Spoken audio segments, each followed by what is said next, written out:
जो होता है अच्छे के लिए होता है। आपने यह लाइन तो सुनी ही होगी। आज हम लेकर आए हैं आपके लिए ऐसी ही कहानी। चलिए शुरू करते हैं। एक बार की बात है, एक राजा तलवारबाजी कर रहा था। तलवारबाजी करते समय अचानक से उसकी उंगली में कट लग गया। तो पास में खड़े मंत्री अचानक से बोल उठा, राजा साहब चिंता न करें, जो होता है अच्छे के लिए होता है। यह सुनते ही राजा को गुस्सा आ जाता है। राजा उस मंत्री को कारागृह में बंद करने का आदेश दे देता है और बोलता है, इसको फांसी पर चढ़ा दिया जाए। यह सुनकर मंत्री घबरा गया। उसने राजा से निवेदन किया, महाराज, मैं इतने वर्षों से आपके दरबार में काम कर रहा हूँ, क्या आप मेरी आखिरी इच्छा नहीं पूछेंगे? राजा ने कहा, बोलो क्या है तुम्हारी आखिरी इच्छा? मंत्री बोला, कृपया मुझे 10 दिन का समय दीजिए, उसके बाद आप मुझे जो चाहे वो सज़ा दीजिए। राजा ने उसकी अंतिम इच्छा मान ली। राजा दूसरे दिन अपने सैनिकों के साथ जंगल में शिकार पर निकला। जंगल के बीच में राजा अपने सैनिकों से बिछड़ गए और रास्ता भटक गए।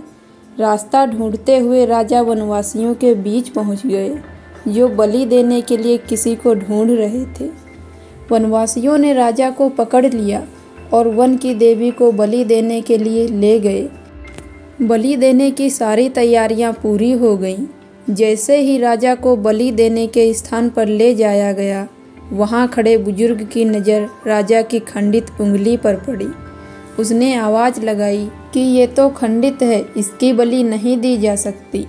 तो वनवासियों ने राजा को छोड़ दिया। राजा जैसे तैसे वहां से निकला और अपने राज्य पहुंचा।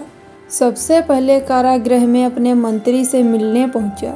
राजा ने मंत्री से कहा, आपने सही कहा था, अगर मेरी उंगली नहीं कटी होती तो मैं जिंदा न होता। आज समझ आया कि जो होता है अच्छे के लिए होता है। राजा ने फिर पूछा, मेरा तो फ़ायदा हुआ, लेकिन आपका कैसे फ़ायदा हुआ? मंत्री बोला, मैं आपके साथ शिकार पर हमेशा रहता हूँ। उस दिन भी रहता, मेरे खंडित नहीं होने के कारण मेरी बलि चढ़ जाती, इसलिए मेरे साथ भी जो हुआ अच्छा हुआ। राजा प्रसन्न हुआ, लेकिन छोटी सी बात पर मंत्री को सज़ा देने का दुख भी हुआ।